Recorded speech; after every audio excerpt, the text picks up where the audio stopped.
예, 반갑습니다. 3월 25일 저녁 9시 기도회 시작하겠습니다. 하나님의 말씀을 우리 히브리서 10장 19절에서 29절까지입니다. 우리 19절부터 22절까지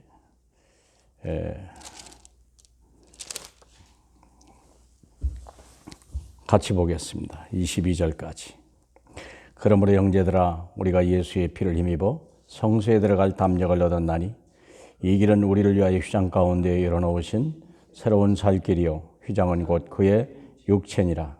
또 하나님의 집 다스리는 큰 제사장이 계심에 우리가 마음의 뿌림을 받아 악한 양심으로부터 벗어나고 몸은 맑은 물로 씻음을 받았으니 참마음과 온전한 믿음으로 하나님께 나아가자.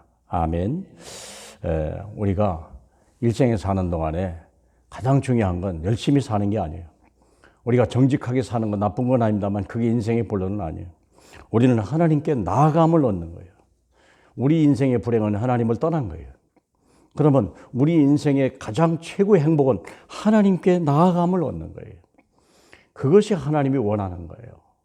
그러면 하나님께 나갈 수 있는 길이 열려 있다는 거죠. 오늘 본문에 보면 형제들아 우리가 예수의 피를 힘입어 성소에 들어갈 함령을 얻었으니 우리가 제일 먼저 우리가 이렇게 예수 그리스도의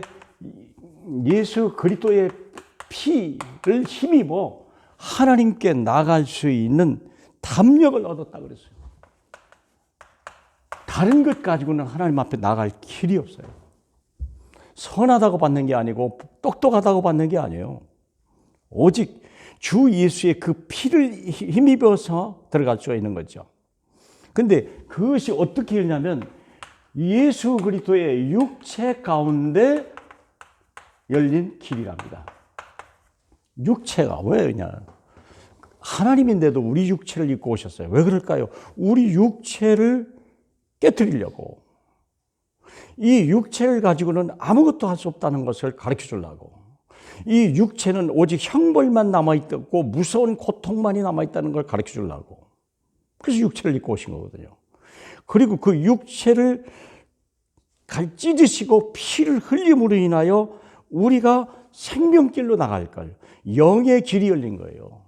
이번 주 메시지 같이 육체를 신뢰하지 아니하고 그리스도를 신뢰하는 사람으로 바꾸려고. 그게 우리가 성공하는 사람이거든요. 이 위에 우리 공부도 해야 되고 사업도 하고 우리가 하나님을 일도 하는 거죠. 하나님을 섬겨도 우리가 하나님의 다른 방법 가지고는요 하나님을 섬길 수 없어요. 그래서 우리가 아론의 제사장의 아들들이 다른 불을 드렸기 때문에 두 아들이 죽은 거 아닙니까? 그래서 하나님은 우리가 오직 다른 길을 주신 적이 없어요. 그래서 이 길에만 대제사장이 계신 거예요. 이 예수 그리스도가 대제사장이 되는데 육체와 그 흘린 피를 가지고 길을 열은 거죠. 그 길은 우리를 위하여 휘장 가운데 열어놓으신 새롭고 산 길이요 휘장은 그의 육체니라. 이것만이 살 길이요 다른 길이 없어요. 예배에 성공하는 자, 진정한 그리스도의 피고 신령과 진리로 예배하는 자를 찾으시는 거예요. 신령이란 말이 뭡니까? 영적으로. 진리란 말이 뭡니까? 예수 그리스도. 두 가지 재물을 가지고 우리는 하나님 앞에 나갈 수 있는 거예요. 하나님의 집을 다스리는 큰 제사장이 계시더라. 그래서 우리가 마음의 뿌림을 받아 악한 양심으로 벗어나라.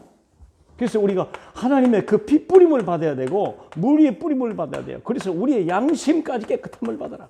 이래야 재앙을 면하는 거예요. 이래야 세상을 이길 수 있는 거예요. 이래야 악한 마귀를 이길 수 있는 거예요.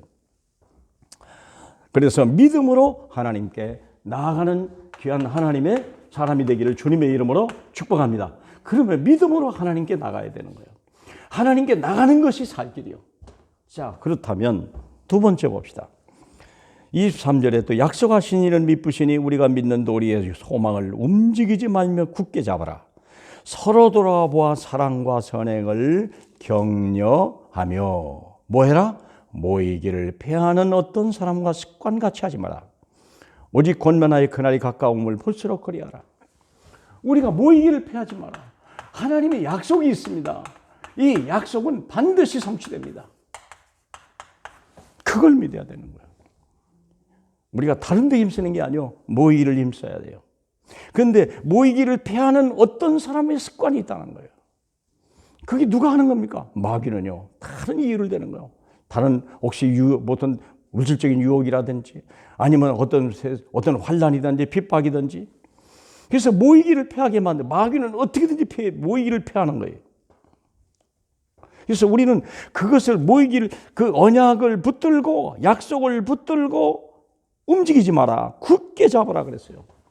성취된다. 그러므로 이 약속을 굳게 잡아라. 굳게 잡아라.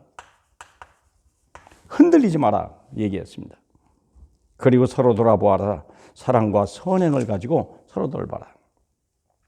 그래서 그 날이 가까울수록 우리 삶에 종말이 올수록 위기가 올수록 더욱 그리하라. 모이기를 피하는 어떤 습관을 버리라. 하나님은 우리가 모이는 습관을 갖기를 원하는 거예요.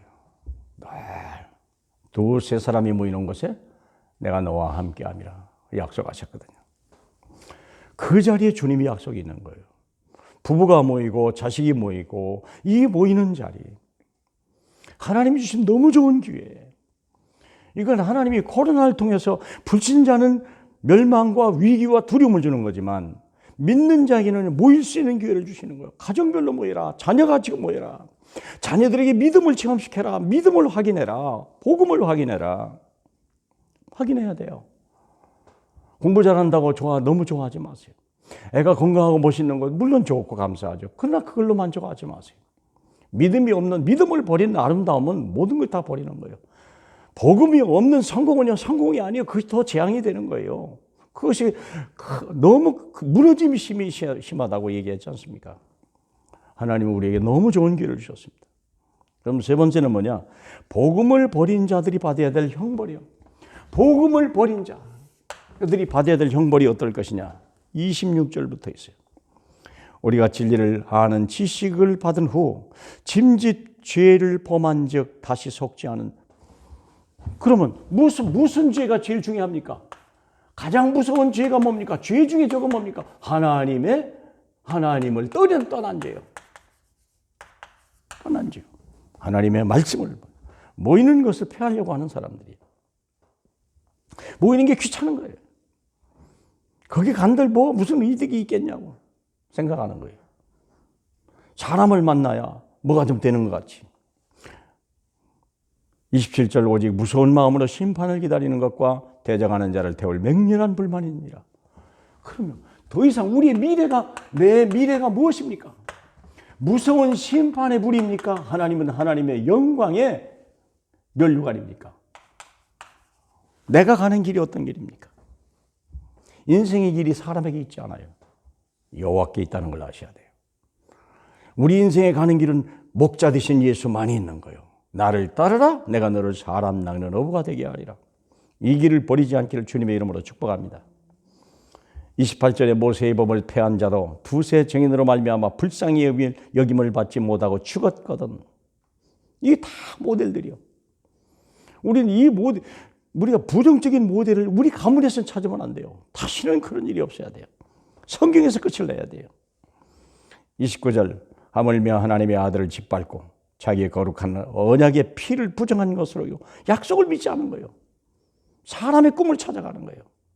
헛된 소망을 가진 거예요. 인간의 야망을 찾아가는 거예요. 은혜의 성령을 욕되게 하고 은혜를 버린 거예요. 우리는 은혜로 살아야 돼요. 우리가 법 아래 있지 않냐고 은혜의 아래에 있는 거예요. 하나님이 거저 주신 은혜 속에 있는 거예요. 은혜의 성령을 욕되게 하는 자가 당연히 받을 형벌을 얼마나 무겁겠느냐. 너희는 생각하라. 생각하시는 하고 진단하시는 그런 시간이 되길 바랍니다. 저와 여러분의 가정 속에 정말 복음이 있습니까? 아니면 기도가 있습니까? 전도가 우리의 삶입니까?